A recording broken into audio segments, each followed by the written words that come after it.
सारी दुनिया है लॉकडाउन में, कोरोना है सबका रोना। डरने वाली बात नहीं है, सावधानी हमको रखनी है। 1 मीटर की दूरी से ही बात है हम सबको करनी है। बच्चों आओ पढ़ो सभी, कोरोना से डरो नहीं। बच्चों आओ पढ़ो सभी, कोरोना से डरो नहीं। पढ़ना लिखना है सबको, आगे बढ़ना है सबको। प्यारे बच्चों, आपका फिर से स्वागत है हमारी इस विज्ञान की कक्षा में। बच्चों, आज हम आपको कक्षा 10 विज्ञान विषय के अंतर्गत भौतिक विज्ञान और इस पाठ में हम प्रकाश के परावर्तन व अपवर्तन के बारे में जानेंगे। बच्चों, हम इसके पहले भाग को पढ़ रहे हैं और ये पहला भाग हमारा प्रकाश के परावर्तन से संबंधित है। तो आइए बच्चों, हमारी चर्चा के क्या क्या बिंदु हैं उनसे हम आपको अवगत कराएं और अपने विषय को जानें। जैसा कि बच्चों आप स्लाइड पे देख पा रहे हैं कि आज हमें क्या क्या पढ़ना है। आज हमें प्रकाश किरण परावर्तन के नियमों के बारे में जानना है, गोलीय दर्पणों के बारे में जानना है और उनसे संबंधित महत्वपूर्ण बिंदुओं पर भी हम आपसे चर्चा करेंगे। अवतल दर्पण द्वारा प्रतिबिंब का निरूपण किस प्रकार से होगा और उत्तल दर्पण द्वारा प्रतिबिंब का निरूपण किस प्रकार से होगा और किरण आरेख कैसे बनेगा। ये दोनों ही गोलीय दर्पण के रूप हैं। गोलीय दर्पणों के लिए जो एक कार्तीय चिन्ह परिपाटी है, आज हम उसकी भी चर्चा करेंगे, दर्पण सूत्र की चर्चा करेंगे और आवर्धन की चर्चा करेंगे। और हमने क्या क्या सीखा इस विषय में आपसे चर्चा करने के उपरांत आपको कुछ गृह कार्य देंगे जिसको आप लोग जरूर करिए। तो प्यारे बच्चों, जैसा कि हम अपने टॉपिक की ओर बढ़ रहे हैं तो पूरे मन से इस चीज़ को देखेंगे और चीज़ों को समझने का प्रयास करेंगे। बच्चों, जैसा कि आप स्क्रीन पे देख पा रहे हैं कि प्रकाश किरण, पहले तो हम प्रकाश किरण को जानने का प्रयास करें कि ये प्रकाश किरण क्या है। जैसा कि हम जानते हैं कि प्रकाश सीधी रेखा में गमन करने वाले प्रकाश के पथ को ही प्रकाश की किरण कहा जाता है। अर्थात प्रकाश जो है वो सीधी रेखा में गमन करता है। ठीक है, तो ये किरण के रूप में हम इसको परिभाषित यहाँ पर कर रहे हैं। बच्चों, आपको कुछ एक स्क्रीन पर 3 बच्चे कुछ क्रिया करते हुए दिखाई दे रहे हैं। आप क्या देख पा रहे हैं? आप ये देख पा रहे हैं कि एक बच्चे द्वारा हाथ में टार्च ली हुई है, अर्थात वो एक प्रकाश स्रोत को यहां से एक मिरर के ऊपर डाल रहा है। एक बच्चे के हाथ में एक दर्पण है, समतल दर्पण है, और यहां से किरणें टकराकर एक तीसरे बच्चे के पास जा रही हैं। बच्चों, ये जो आप यहां पर इन बच्चों के क्रियाकलाप देख रहे हैं, तो यहां पर ये किरणों का परावर्तन आपको दिखाई दे रहा है। आइए इसकी परिभाषा को जानने का प्रयास करें कि प्रकाश कैसे टकराकर परावर्तित हो जाता है। बच्चों, परावर्तन को जानें तो परावर्तन में हम ये देख रहे हैं कि जब प्रकाश की किरण किसी चिकने तल पर गिरती है तो उसका अधिकांश भाग वापस लौट आता है। प्रकाश के चिकने तल से टकराकर लौट आने की इस प्रक्रिया को प्रकाश का परावर्तन कहते हैं।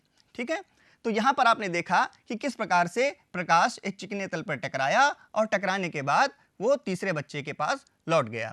आइए इसको हम किरण आरेख के द्वारा समझने का प्रयास करते हैं। देखिए, आपके सामने एक ये परावर्तक पृष्ठ है। अब ये परावर्तक पृष्ठ क्या होता है, ध्यान रखिए कि अगर हम एक मिरर को ले लें और उसके नीचे हम पॉलिश कर दें। पॉलिश हम किसका यूज कर सकते हैं? हम चांदी की परत चढ़ा सकते हैं यहाँ पे। अगर हमने चांदी की परत को यहाँ पे चढ़ाया और तो ऊपर का जो पृष्ठ हमारा है ये कैसा हो जाएगा? ये परावर्तक पृष्ठ हो जाएगा। अब यहाँ से अगर कोई किरण किसी स्रोत से अगर किसी किरण को यहाँ पर हम आपतित कराते हैं तो ये आने वाली किरण इस प्रकाश स्रोत से परावर्तक पृष्ठ से टकराएगी। अब इस परावर्तक पृष्ठ से जब टकराएगी तो वो टकराने वाला जो बिंदु है वो हमारा होगा आपतन बिंदु। क्या होगा? आपतन बिंदु। आपतन बिंदु। ठीक है, और यहां से टकराकर ये आपतित किरण क्या हो जाएगी? परावर्तित हो जाएगी। देखिए, यहां पर आई, टकराई और टकराकर निकल गई। तो ये कौन सी किरण हो गई? परावर्तित किरण। अब आपतित किरण और परावर्तित किरण के मध्य में जो आपतन बिंदु है उस पर हमने एक अभिलंब को खींच दिया। अब इस अभिलंब को हमने क्यों खींचा? ये ज्ञात करने के लिए कि आपतित किरण और अभिलंब के बीच बनने वाला कोण परावर्तित किरण और अभिलंब के बीच बनने वाले कोण में क्या सामंजस्यता है। तो हम ये पाते हैं कि आपतित किरण द्वारा जो कोण बन रहा है अर्थात आपतन कोण जिसको हमने आई से यहाँ पे डिनोट किया हुआ है और अभिलंब के साथ परावर्तित किरण के द्वारा जो कोण बन रहा है जिसको हमने आर से डिनोट किया है, जिसे हम परावर्तन कोण कहेंगे, तो ये दोनों आपस में बराबर होते हैं, जैसा कि हम इनको परावर्तन के नियमों में पढ़ेंगे। देखिए बच्चों, परावर्तन के यहाँ पर दो नियम हैं, ध्यान दें। परावर्तन के दो नियम हैं। पहला, आपतन कोण परावर्तन कोण के बराबर होता है तथा आपतित किरण दर्पण के आपतन बिंदु पर अभिलंब तथा परावर्तित किरण सभी एक ही तल में होते हैं। इनको हम फिर से ध्यान से देखें। देखो बच्चों, यहाँ पर एक आपतित किरण आ रही है जिसने अभिलंब के साथ कौन सा कोण बनाया? आपतन कोण, जिसको हमने किससे डिनोट किया हुआ है? आई से। ठीक है। इसके बाद अगर हम देखें, परावर्तित किरण द्वारा एक कोण अभिलंब के साथ बनाया जा रहा है जिसको हमने किससे डिनोट किया है? आर से। ठीक है।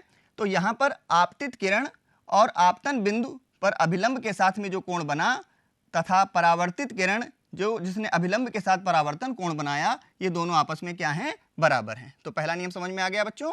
अब दूसरे नियम को देखें। आपतित किरण यहां पर आती हुई आपको दिखाई दे रही है, इसकी एरो हम बना दें। आपतित किरण और दर्पण के आपतन बिंदु पर अभिलंब, दर्पण का आपतन बिंदु यहां पर था और इसके ऊपर हमने क्या खींचा? एक अभिलंब खींचा था ये, और परावर्तित किरण, ये सभी जो होंगी, ये तीनों किसमें होंगी? एक ही तल में होती हैं। तो बच्चों, ये परावर्तन के दोनों नियम हम ध्यान रखेंगे और ये सार्वत्रिक नियम हैं जो समतल दर्पणों और गोलीय दर्पणों दोनों में समान रूप से कार्य करेंगे। इन नियमों को हम समान रूप से वहाँ पर देख सकते हैं। देखिए बच्चों, हम अगले स्लाइड में चलते हैं, गोलीय दर्पण के बारे में जानने का प्रयास करते हैं। बच्चों, सबसे पहला शब्द हमारे सामने आ रहा है गोलीय दर्पण। अब गोलीय दर्पण को अगर हम ध्यान से देखें तो क्या है? अगर हम किसी कांच के गोले को ले लें, ठीक, अब इस कांच के गोले को अगर हम काट दें, लेकिन एक शर्त ध्यान रखिएगा, ये गोला कैसा होना चाहिए? खोखला होना चाहिए। तो इसको अगर हम काट देते हैं तो कुछ इस प्रकार से हमें शेप प्राप्त होगी। अगर हम इसको और ज़्यादा स्पष्ट आपको दिखाएं तो आप ये देख सकते हैं, इस प्रकार से हमें एक शेप मिली। ठीक है, इसको हमने काट दिया। अब हमने काट दिया तो यहां पर आप देख रहे होंगे कि इसका एक जो तल है वो अंदर की ओर दबा हुआ दिखाई दे रहा होगा और दूसरा तल किधर की तरफ दिखाई दे रहा है? उभरा हुआ दिखाई दे रहा है। ठीक है, तो अंदर दबा हुआ तल होता है अवतल। क्या होता है? अवतल। जबकि उभरा हुआ तल जो है ये क्या है? हमारा उत्तल। अब हम इसको दर्पण के रूप में कैसे समझेंगे? बच्चों, चूंकि ये कांच का गोला था, एक खोखला गोला था, तो हमें क्या करना होगा? अगर हम इसके बाहरी आवरण पर पॉलिश कर देते हैं, चांदी की परत को अगर हम चढ़ा देते हैं, तो अंदर का पृष्ठ क्या हो जाता है? परावर्तक हो जाता है। अर्थात ये किसकी भांति कार्य कर रहा है? दर्पण की भांति। तो ये क्या हो गया? अवतल दर्पण का रूप। अगर हम ये प्रक्रिया अंदर की तरफ करें, हम अगर चांदी की पॉलिश अगर अंदर की तरफ चढ़ा दें, तब क्या होगा? बाहर का जो हमारा पृष्ठ होगा ये क्या हो जाएगा? परावर्तक हो जाएगा। ठीक है, तो ये कैसा परावर्तक पृष्ठ होगा? उत्तल परावर्तक पृष्ठ हो जाएगा, अर्थात उत्तल दर्पण हो जाएगा, उत्तल दर्पण के रूप में हो जाएगा। तो यहाँ हम जाने कि आखिर उत्तल और अवतल दर्पण किस प्रकार से हमें दिखाई देते हैं। अगर अवतल दर्पण की हम बात करें तो वो कुछ ऐसा होगा। ठीक है, यहाँ हमने पॉलिश कर दी। अगर हम उत्तल दर्पण की बात करें तो कुछ वो ऐसा होगा। तो आप देख पा रहे होंगे, अवतल दर्पण अंदर की ओर दबा हुआ है, जबकि उत्तल दर्पण ऊपर की ओर उभरा हुआ है। ये देखिए, इसका उभार आपको दिखाई दे रहा है ऊपर की तरफ। ठीक है, और यहाँ पर आप देख पा रहे होंगे पॉलिश कहाँ पर है? इसके पीछे की तरफ है। यहाँ पॉलिश कहाँ है? इसके अंदर की तरफ है। ठीक है, इस चीज़ का हम लोग ध्यान रखेंगे। आइए बच्चों, अब हम लोग जानना चाहेंगे कि गोलीय दर्पण की जो शब्दावली है, जो संबंधित कुछ बातें ऐसी हैं जिनको हमें जानना जरूरी है, जिनके आधार पर हम अपने किरण आरेखों को अच्छे से समझ पाएंगे। तो प्यारे बच्चों, जैसा कि हम देख पा रहे हैं यहाँ पे कि एक आपके सामने हमने कौन सा गोलीय दर्पण ले रखा है, आप ध्यान से देख रहे होंगे, ये हमारा अवतल गोलीय दर्पण आपके सामने है। ठीक है, दोनों के लिए सेम कंडीशंस हैं, तो हमने यहाँ पर अभी अवतल को लिया है, उत्तल को भी आपको इसी पे ही बता देंगे। अब अवतल दर्पण जो हमने लिया हुआ है, तो अभी हमने आपसे चर्चा की थी कि जो गोलीय दर्पण होते हैं किसी गोले के भाग होते हैं। तो हमने खोखले गोले की अगर बात की है तो उसका कोई ना कोई एक सेंटर पॉइंट होगा। तो यहाँ पर आप जो सी पॉइंट देख रहे हैं, इसको बोलते हैं वक्रता केंद्र। क्या बोलते हैं बच्चों? वक्रता केंद्र।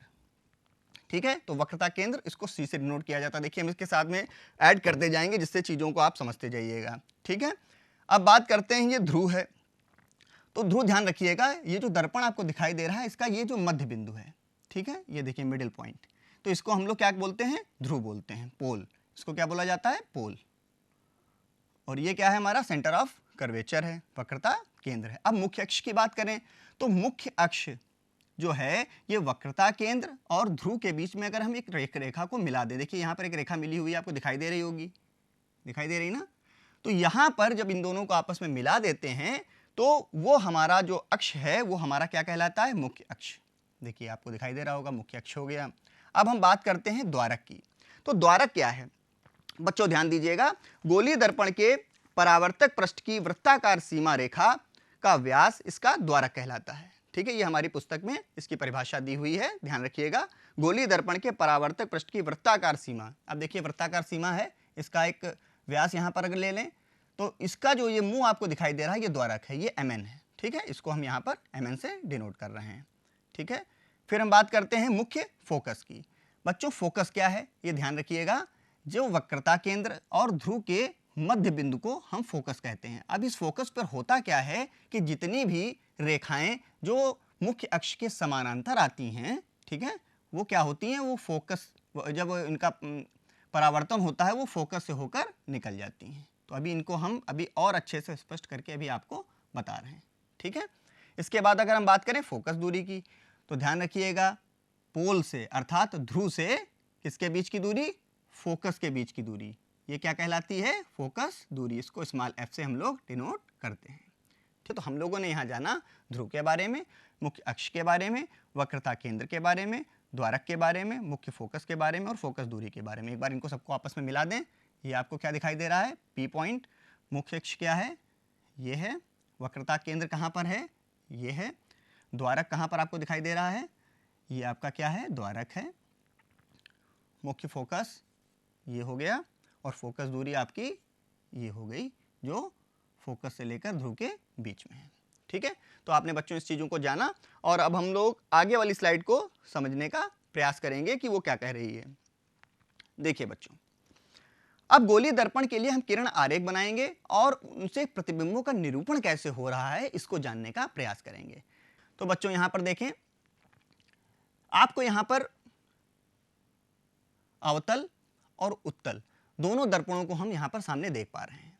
ठीक है, अब हम यहां पर क्या देख पा रहे हैं, जो हमने अभी चर्चा आपसे की थी कि यहां पर जो किरणें आ रही हैं ये कहां से होकर जाती हैं, फोकस से। कहां से, मुख्य अक्ष के समानांतर अगर किसी वस्तु की किरणें, ये वस्तु है कोई, और इस वस्तु से किरणें आ रही हैं, कई सारी किरणें आएंगी, लेकिन क्या होता है कि हम दो किरणों की ही सहायता से भी, अगर दो किरणें भी हमारे पास में हैं तो उनसे भी हम प्रतिबिंब को ज्ञात कर लेते हैं। कैसे ज्ञात करेंगे, जब वो दोनों किरणें आपस में क्या करेंगी, प्रतिच्छेद करेंगी। तो जिस बिंदु पर वो दोनों किरणें आपस में प्रतिच्छेद करेंगी वहां पर उसका प्रतिबिंब बनेगा वस्तु का। तो होता क्या है, एक वस्तु से तो कई सारी किरणें हैं, ठीक है ना, आपतित हो रही हैं, लेकिन हम दो किरणों को यूज करते हैं और हम उससे अपने आराम से प्रतिबिंब को प्राप्त कर लेते हैं। तो बच्चों देखिए यहाँ पर हम लोग क्या क्या क्रियाकलाप करेंगे और कहाँ कहाँ से किरणें हमारी आने की संभावना होगी उन पर हम लोग चर्चा करेंगे। ये हमारा क्या है, अवतल है। और अवतल दर्पण के बारे में अगर हम बात करें तो अभी हम लोगों ने इसकी चर्चा की, तो देखिए हम पहले इसके बारे में पूरे अच्छे से बात कर लेते हैं। देखिए ये आपका क्या है, मुख्य अक्ष है। ठीक है, ये हमारा क्या है, मुख्य अक्ष। अब हमने क्या किया, इस मुख्य अक्ष के पैरेलल, समानांतर किसी प्रकाश, किसी वस्तु से या प्रकाश स्रोत कह सकते हैं, वस्तु कह सकते हैं, उससे हमने क्या किया, किरणें इसमें आपतित कराई। ठीक, तो एक पहली कंडीशन जो हमने इसमें की है, तो हम लोग पहली कंडीशन को ध्यान रखेंगे। तो हम लोग क्या करेंगे, किरणें कैसे आपतित हो रही हैं, मुख्य अक्ष के, मुख्य अक्ष के समानांतर। ठीक, अब मुख्य अक्ष के समानांतर किरणें आएंगी, कैसे आएंगी, देखिए सीधे गई, टकराई। अब ये जब टकराएंगी, ठीक है, इससे परावर्तित होंगी और परावर्तित होने के बाद ये किससे होकर जाएंगी, फोकस से होकर जाएंगी। ठीक है, ये फोकस से होकर जाएंगी। तो इस चीज का ध्यान रखेंगे, किरणें कहां से जा रही हैं, मुख्य अक्ष से अगर जा रही हैं तो क्या होंगी उसकी कंडीशन, किससे होकर जाएंगी, फोकस से होकर जाएंगी। दूसरी कंडीशन देख लीजिए क्या हो सकती है। अगर किरणों को हम क्या करें, फोकस से अगर हम ले जाएं, देखिए अगर हम इसको हटा दें तो दूसरी कंडीशन हमारी क्या है, हम किरणों को कहाँ से लेकर जाएं, फोकस से। तो देखिए अगर हम फोकस से इसको हम आपतित कराएं तो कंडीशन क्या होगी, ये देखिए ये किरणें ऐसे आई और टकराकर ऐसे ऐसे जाके ऐसे निकल जाएंगी। ठीक है, तो दूसरी कंडीशन हमारी क्या है, अगर हम फोकस से किरणों को ले जाते हैं तो परावर्तन होगा और परावर्तन के बाद वो किरणें कैसी हो जाएंगी, मुख्य अक्ष के समानांतर हो जाएंगी। क्या हो जाएंगी, मुख्य अक्ष के समानांतर। ठीक है बच्चों, तो दूसरी कंडीशन आपके समझ में आ गई होगी। और अब हम तीसरी कंडीशन को देखें। तीसरी कंडीशन को अगर हम देखें तो हम क्या करेंगे, किरणों को वक्रता केंद्र से गुजारेंगे। कहाँ से गुजारेंगे, वक्रता केंद्र से, अर्थात सी से। तब देखिए क्या होगा, सी से इसको हम ले जाएंगे और जब सी से ले जाएंगे तो जैसे ही किरणें से टकराएंगी वैसे ही वापस अभिलंबवत वापस लौट जाएंगी, क्योंकि सी जो है इसका सेंटर पॉइंट है और सी से अगर हम इस बिंदु को मिलाते हैं तो यह इस पर अभिलंब होता है। ठीक है, तो दर्पण पर अगर हम सेंटर ऑफ कर्वेचर को सीधी लाइन से ड्रॉ करेंगे तो ये क्या होगा, इस पर अभिलंब होगा, तो और अभिलंबवत जो भी किरणें आएंगी वो अभिलंबवत ही वापस लौट जाएंगी। तो यहाँ पर अगर हम करेंगे तो ये क्या, ये एक इधर की तरफ हो जाएंगी, ये वापस लौट जाएंगी, अभिलंबवत वापस लौट जाएंगी वत सी की ओर, सी की ओर। तो ये सी की ओर ही वापस लौट जाएंगी। तो ये तीन कंडीशंस को हम लोग एक बार फिर से अच्छे से समझ लें। देखिए बच्चों, पहली कंडीशन क्या थी, समानांतर रेज आई, कहाँ से निकल गई, फोकस से निकल गई। दूसरी कंडीशन हमने क्या बताई आपको कि अगर हम फोकस से इसको ले जाएं, कहाँ से ले जाएं, फोकस से, तो क्या होगा, ये किरणें क्या हो जाएंगी, समानांतर हो जाएंगी। ठीक, तीसरी कंडीशन हमने क्या बताई, सेंटर ऑफ कर्वेचर से अगर होकर जाएगी तो क्या होगी, ये इसके अभिलंबवत हो जाएगी। देखिए यहाँ से जा रही है, इसके अभिलंबवत हो गई। और एक चौथी कंडीशन भी होती है, उसको भी अगर हम देखना चाहें तो देख सकते हैं कि अगर हम पोल से इसको टकरा दें, ठीक है, तो ये भी परावर्तन के नियमों का पालन करेगी। ठीक है, तो यहाँ पर नॉर्मल क्या होगा इसका, एन यहाँ पर होगा, देखिए आपतित किरण और परावर्तित किरण, आपतन कोण और परावर्तन कोण, ये दोनों यहाँ बराबर हो गए। अगर हम उसको और अच्छे से समझने का प्रयास करें तो ये देखें कि अगर हम किरणों को यहाँ पर फोकस से टकराकर इसको भेज रहे हैं तो यहाँ पर भी सेंटर ऑफ कर्वेचर से इसका अभिलंब बनेगा, जैसा कि अभी हमने आपको बताया। तो ये क्या हो गया हमारा आपतन कोण और ये क्या हो गया परावर्तन कोण, ये भी आपस में क्या होंगे, बराबर होंगे। तो बच्चों हम इन सब चीज़ों को अच्छे से जानें। अब हम बात करते हैं, अगर हमारे पास दर्पण कैसा है, उत्तल है, तब कंडीशंस क्या होंगी उसको भी हम लोग देख लें।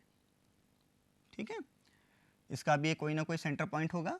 ठीक है, ये हमारा सेंटर पॉइंट हो गया C और इसका एक फोकस है F और ये हमारा क्या हो गया, मुख्य अक्ष।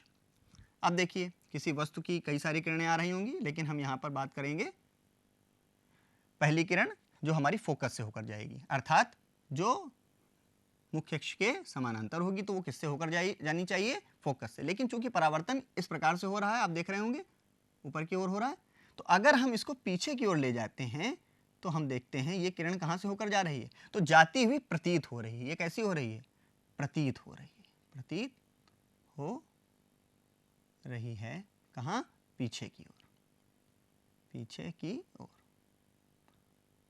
तो दर्पण के पीछे की ओर ये जाती हुई प्रतीत हो रही है, और जबकि जा कहाँ रही है, देखिए। और इसका अगर हम नॉर्मल को देखें तो नॉर्मल कहाँ से मिल रहा है, सेंटर ऑफ कर्वेचर से, अर्थात वक्रता केंद्र से। तो यहाँ पर हम कंडीशंस को देखें तो आपतित किरण हो गई, ये परावर्तित किरण हो गई, तो ये हो गया आपतन कोण, ये हो गया परावर्तन कोण। ठीक है, तो यहाँ पर जो हमारी किरण बन रही है तो इस तरीके से यहाँ पर जाती हुई प्रतीत हो रही है। और देखें इसकी दूसरी कंडीशन क्या हो सकती है, दूसरी कंडीशन हो सकती है, अगर हमने उत्तल दर्पण लिया है तो ये C पॉइंट हो गया, ये अगर F हो गया, ये हमारा मुख्य अक्ष हो गया, तो इसको देखें। दूसरी कंडीशन क्या हो सकती है, किरण कैसी होगी, किरण अभी तो फोकस से होकर यहाँ पे देखिए समानांतर जा रही थी, अब हम किससे कह रहे हैं, फोकस से होकर अगर जाए, ऐसे हम कर दें, ऐसे डाल दें, आपतित कर दें, फोकस की तरफ अगर कर दें, तो फोकस की तरफ तो देखिए ये जाती हुई आभास इसका लगेगा। ठीक है ना, फोकस की तरफ क्या हो, आभास हो रहा है, लेकिन जाएगी कैसे, मुख्य अक्ष के समानांतर ये टकराकर परावर्तित हो जाएगी। अगर हम इसके नॉर्मल को पीछे की तरफ ले जाएं तो हम कहाँ पाते हैं, इसको सेंटर ऑफ कर्वेचर पर पाते हैं। तो इन कंडीशंस को बच्चों हम लोग बहुत अच्छे से ध्यान रखेंगे। और तीसरी कंडीशन इसकी क्या हो सकती है, अगर हम तीसरी कंडीशन को देखें तो तीसरी कंडीशन हमारी क्या हो सकती है कि हमारा सेंटर ऑफ कर्वेचर है, ये हमारा फोकस है। तो तीसरी कंडीशन हो सकती है कि अगर हम सेंटर ऑफ कर्वेचर की तरफ इसको नोट करें तो ये वैसे ही वापस अभिलंबवत वापस चली जाएगी, और इसको अगर हम मिलाएंगे तो आभासी प्रतिबिंब, इसका आभासी किरण इसकी आगे की तरफ बढ़ती हुई हमें दिखाई देगी। तो यहाँ पर हम लोग देखेंगे। अब हम बात करते हैं कि प्रतिबिंब कैसे निरूपित होगा। जैसा कि अब यहाँ पे पहले तो हम देख लें कि किरणों को हमने किस तरीके से यहाँ पे समझा। अब यहाँ पर हमने अभी तक एक एक किरणों को यहाँ पर आपको दर्शाया, जिससे हम लोग ये जान पाए कि आखिर इन किरणों के नियम क्या हैं। अब अगर हम बात करेंगे कि कैसे इसका प्रतिबिंब निरूपित होगा, तो उसको हम लोग ध्यान से देखने का प्रयास करें। बच्चों, आपको दिखाई दे रहा होगा यहाँ पर एक वस्तु ए बी दिखाई दे रही है। अब इस ए बी वस्तु से कई सारी किरणें जा रही हैं, और ये किरणें सभी आके कहाँ मिल रही हैं, एक फोकस पॉइंट पे मिल रही हैं। तो ध्यान रखिए, जब भी जो किरणें हैं, अगर दो या दो से अधिक किरणें, ठीक, मिनिमम कम से कम दो किरणें होनी चाहिए, अगर किसी फोकस पर प्रतिच्छेद करेंगी, ठीक है, आपस में कहीं ना कहीं टकराएंगी, फोकस पर भी कर सकती हैं, टकरा भी सकती हैं, तो वहां पर क्या होगा, वहां पर प्रतिबिंब हमारा बन जाएगा। ठीक है, इसी तरीके से यहां पर अगर वो टकराती हुई प्रतीत हो रही हैं, तो अगर हम बात करें उत्तल दर्पण की, अगर टकराती हुई प्रतीत हो रही है तो वहां पर जो हमारा प्रतिबिंब बनेगा तो वो उस प्रकार से बनेगा। तो ये छोटी छोटी चीज़ों को हम लोगों को यहाँ पर ध्यान रखना है, क्योंकि अगली वाली स्लाइड में हम इसी पे ही पूरी चर्चा करेंगे कि कैसे दो किरणें आपस में प्रतिच्छेद करेंगी, और प्रतिच्छेद करने के बाद वो प्रतिबिंब की रचना करेंगी। यहाँ पर ध्यान देने वाली बात एक और भी आपको बताता चलूँ कि प्रतिबिंब दो प्रकार के होते हैं। एक तो होता है वास्तविक प्रतिबिंब और एक होता है आभासी प्रतिबिंब। तो बच्चों, इनको अगर हम लोग ध्यान से देखेंगे तो आभासी प्रतिबिंब और वास्तविक प्रतिबिंबों में अगर हम ध्यान दें तो इस चीज का अगर हम निरूपण करें तो आभासी प्रतिबिंब तब बनता है जब प्रकाश की किरणें प्रतिच्छेद होती हुई प्रतीत होती हैं। तो आभासी किरणें ज्यादातर आपको दिखाई देगा इस वाले केस में जो हमारा उत्तल दर्पण से संबंधित है। अभी हम आगे चर्चा इसकी करेंगे तो वहां पे बातें क्लियर हो जाएंगी। ठीक है, तो जहां पर आभास हो किरणों का टकराने का, प्रतिच्छेद करने का, तो वहां पर कैसा बनेगा, वहां पर प्रतिबिंब आभासी बनेगा। ठीक है, और अवतल दर्पण में ज्यादातर प्रतिबिंब, ज्यादा का मतलब इसमें 6 केसेस होंगे, 6 केसेस में 5 केसेस जो होंगे उनमें सब में वास्तविक प्रतिबिंब बनेगा। सिर्फ एक केस जो लास्ट में हम आपको बताएंगे उसमें जो हमारा केस होगा उसमें हमारा जो प्रतिबिंब बनेगा वो कैसा होगा, आभासी होगा। बच्चों, आइए हम लोग देखते हैं कि वस्तु कहाँ पे रखी है, प्रतिबिंब कहाँ पे बन रहा है और उसकी प्रकृति कैसी है। तो अवतल दर्पण के सामने अगर हम किसी वस्तु को रखते हैं तो कहाँ पे रखते हैं, अगर हमने इसको कहाँ पे रखा, अनंत पे रखा। कहाँ रखा, अनंत पे। तो हम लोग देख रहे हैं कि अनंत पे अगर वस्तु को रख रहे हैं तो इससे कई सारी प्रकाशीय किरणें आ रही होंगी। इनमें से अगर हम दो किरणों को देखें ध्यान से तो ये दोनों किरणें मुख्य अक्ष के समानांतर हैं, और समानांतर होने के बाद ये परावर्तित होकर किसी बिंदु पर मिल रही है, फोकस पे मिल रही है। तो प्रतिबिंब कहाँ पे बन रहा है, फोकस पे बन रहा है, एट एफ। और उसकी प्रकृति कैसी है, पॉइंटेड है, रियल है, वास्तविक है। ठीक है, जितनी भी किरणें यहाँ पर टकरा के बन रही हैं, पॉइंटेड बन रही है और रियल बन रही है। और ध्यान रखिएगा, दो किरणें यहाँ पे टकरा रही हैं और इन्वर्टेड बन रहा है हमारा प्रतिबिंब, अर्थात उल्टा बन रहा है। दूसरी कंडीशन को अगर हम देखें ध्यान से तो हमने कहाँ रखा, सी के पहले अगर हम रखते हैं, सी के इस साइड में रखते हैं, अर्थात बाएं स्थिति पर अगर रखते हैं तो कहाँ पर प्रतिबिंब हमारा बन रहा है। तो यहाँ पर अगर हम रखते हैं एक सीधे जाएगी, पैरेलल जाएगी, जो पैरेलल किससे होकर जाएगी, फोकस से होकर जाएगी, दूसरी सेंटर ऑफ कर्वेचर से होकर जाएगी और उसी से ही वापस लौट जाएगी। यहाँ पर इन्वर्टेड हमारा जो प्रतिबिंब बन रहा है वो सी और एफ के बीच में बनेगा। और कैसा बनेगा, ये छोटा बनेगा अर्थात स्मॉल बनेगा, और कैसा बनेगा, रियल बनेगा, और कैसा बनेगा, इन्वर्टेड बनेगा। ठीक है, अगला देखते हैं। अगर हम कहाँ रख देते हैं, at C centre of curvature के ऊपर अगर रख देते हैं तब क्या होता है, किरण देखिए पैरेलल जा रही, जो फोकस से होकर जाएगी, जो सेंटर ऑफ कर्वेचर जो फोकस से होकर जाएगी वो कैसी हो जाएगी, पैरेलल हो जाएगी। और हमारा जो प्रतिबिंब बनेगा वो कहाँ बन रहा है, at C centre of curvature पे बन रहा है। ठीक है, ये कैसा बन रहा है, सेम बन रहा है, रियल बन रहा है, और कैसा बन रहा है, इन्वर्टेड बन रहा है। अगली कंडीशन को देखिए, यहाँ पर हमने क्या किया, वस्तु को सेंटर ऑफ कर्वेचर और फोकस के बीच में रखा। तो फिर से देखिए, एक किरण हमारी सेंटर ऑफ कर्वेचर से लंबवत निकल गई और दूसरी मुख्य अक्ष के समानांतर जो जा रही थी वो फोकस से होकर निकल गई। तो ये चित्र कहाँ पे, इसका प्रतिबिंब कहाँ पर बनेगा, वो सी के पीछे बनेगा। तो हम लोगों ने कहाँ पे रखा है इसको हम लोगों ने रखा हुआ है सेंटर ऑफ कर्वेचर और एफ के बीच में। तो हमारा जो बन रहा है वो कहाँ बन रहा है, सी के पीछे की तरफ बन रहा है। और कैसा बन रहा है, थोड़ा सा बड़ा बन रहा है, और कैसा बन रहा है, रियल बन रहा है, और कैसा बन रहा है, उल्टा बन रहा है। इसी तरीके से अगर हम फोकस पर रख देते हैं, कहाँ पे रख देते हैं, एट एफ पर वस्तु को रख देते हैं, तो देखिए क्या कंडीशन बन रही है, एक सेंटर ऑफ कर्वेचर से पीछे निकल गई अभिलंबवत, और दूसरी पैरेलल जा रही थी वो फोकस से निकल गई। दोनों देखिए आपस में कहीं एक दूसरे को नहीं काट रही हैं, और नहीं जब काटेंगी तो इनका कहाँ पे बनेगा, अनंत पर बनेगा, और कैसा बनेगा, बड़ा बनेगा, बहुत बड़ा बनेगा, और कैसा होगा, रियल होगा और इन्वर्टेड होगा। लास्ट वाली कंडीशन को बहुत अच्छे से हम लोग जान लें कि हमने कहाँ पे रखा वस्तु को, फोकस और पॉइंट के पोल के बीच में रखा। तो यहाँ पर देखिए कंडीशन, यहाँ सेंटर ऑफ कर्वेचर से जा तो रही है, लेकिन वो पीछे की तरफ अगर हम इसको बढ़ाएं तो जाती हुई प्रतीत हो रही है, और दूसरी किरण जो जा रही है वो पोल से होकर जा रही है, और जब ये परावर्तित होती है तो पीछे की तरफ देखते जाती हुई प्रतीत हो रही है। तो जो जहाँ पर ये दोनों किरणें जाती हुई प्रतीत हो रही है, वहाँ पर एक हमारा प्रतिबिंब बनता है। वो कैसा बनता है, वो आभासी प्रतिबिंब बन रहा है। कैसा बन रहा है, आभासी प्रतिबिंब। कैसा बन रहा है, सीधा बन रहा है। ठीक है, इस चीज़ का हम लोग ध्यान रखेंगे। आगे देखते हैं उत्तल दर्पण द्वारा प्रतिबिंब का बनना व किरण आरेख। जिस प्रकार से हम लोगों ने अवतल दर्पण में पढ़ा, उसी प्रकार से हम उत्तल दर्पण को यहाँ पर समझेंगे। जैसा कि हमने वस्तु को कहाँ रखा, अनंत पर रखा, उससे जाने वाली कई सारी किरणें, लेकिन हम दो किरणों को लेंगे जो मुख्य अक्ष के समानांतर जाएंगी। कहाँ से होकर जाएंगी, फोकस से जाती हुई प्रतीत होंगी। देखिए परावर्तित तो ऐसे हो गई, लेकिन अगर हम पीछे की तरफ ले जाएंगे तो देखिए फोकस से होकर जा रही हैं। उसी प्रकार से इसको देखें तो ये कहाँ से होकर जा रही है, फोकस से। तो दोनों जहाँ पे मिल रहे हैं, यहाँ पर कैसा बन रहा है, पॉइंटेड बन रहा है। अनंत पर रखेंगे तो कहाँ बन रहा है, फोकस व दर्पण के पीछे। कहाँ पर चित्र बनेगा इसका, प्रतिबिंब कहाँ पे बनेगा, दर्पण के पीछे। अत्यधिक छोटा होगा, बिंदु आकार का होगा, आभासी और सीधा होगा। अगर हम कहाँ पर रखते हैं, अनंत तथा दर्पण और ध्रुव के बीच में रखते हैं। कहाँ पर, ध्रुव और अनंत के बीच में अगर हम रखते हैं तो देखिए एक किरण सीधे गई, दूसरी किरण सेंटर ऑफ कर्वेचर से जाती हुई प्रतीत होगी, और ये जो ऊपर वाली किरण जो हम सीधे पैरेलल जो गई थी वो कहाँ से होकर जानी चाहिए, फोकस से। लेकिन यहाँ पे देखिए परावर्तन इस प्रकार से हो रहा है, लेकिन जाती हुई प्रतीत हो रही है फोकस से। तो जहाँ पर ये दोनों जाती हुई रेखाएं प्रतिच्छेद करेंगे आपस में, वहाँ पर हमारा प्रतिबिंब बनेगा। और वो कैसा बनेगा, अनंत तथा दर्पण ध्रुव के बीच में।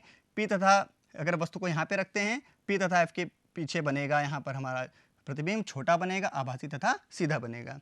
आइए बच्चों, हम लोग देखते हैं कि अब हम लोग गोलीय दर्पण की कार्तिक चिन्ह परिपाटी को किस प्रकार से समझेंगे और दर्पण स्रोत और आवर्धन को कैसे जानेंगे। जैसा कि आपके सामने एक स्लाइड में चित्र दिखाई दे रहा होगा, अगर हम पी पोल को अगर हम ये मूल बिंदु कर मान लें तो यहाँ से जो दाहिनी ओर की जो दूरी होगी वो धनात्मक होगी, और बाईं ओर की जो दूरी होंगी वो सभी ऋणात्मक होंगी। ऊपर की दिशा में अगर हम जाएंगे तो सभी धनात्मक, और नीचे की दिशा में जब हम लोग सब जाएंगे तो ऋणात्मक। लेकिन इस चीज़ का जरूर ध्यान रखेंगे कि जो हमारा जो प्रकाश वस्तु से आएगा वो कहाँ से आएगा, बाईं से दाईं ओर आएगा। और ये आपको ये पता होना चाहिए कि ये जो हमारी दूरी है इसको हम लोग यू से डिनोट करते हैं। ठीक है, जो हमारी वस्तु की दूरी किससे, वस्तु की दूरी पोल से, और दूसरा जो प्रतिबिंब की जो दूरी है उसको हम लोग वी से डिनोट करते हैं। आइए हम लोग जाने कि दर्पण का सूत्र क्या है। इसको अगर हम लोग देखें तो 1/v प्लस 1/u बराबर 1/f।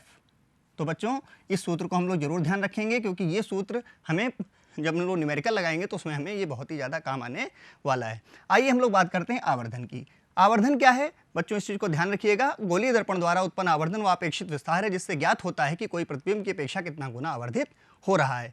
इसका सूत्र बच्चों ध्यान रखिएगा, m बराबर जो प्रतिबिंब है, ठीक है, उसकी ऊंचाई, प्रतिबिंब की ऊंचाई, इसको हमने h डैश यहाँ पे ले लिया। ठीक है, प्रतिबिंब की ऊंचाई बटे वस्तु की ऊंचाई। ठीक है, अब इसको हम लोग u और v के फॉर्म में भी डिनोट कर सकते हैं, क्योंकि आवर्धन की दूरी u और v से संबंधित इसलिए व्यक्त किया जा सकता है। तो m बराबर -v/u। बच्चों यहाँ पर इस चीज़ का ध्यान रखिएगा, ये जो माइनस चिन्ह दिया हुआ है प्रतिबिंब के आवर्धन का धनात्मक चिन्ह प्रतिबिंब के सीधे व आभासी होने तथा ऋणात्मक चिन्ह प्रतिबिंब के उल्टे व वास्तविक होने का सूचक होता है।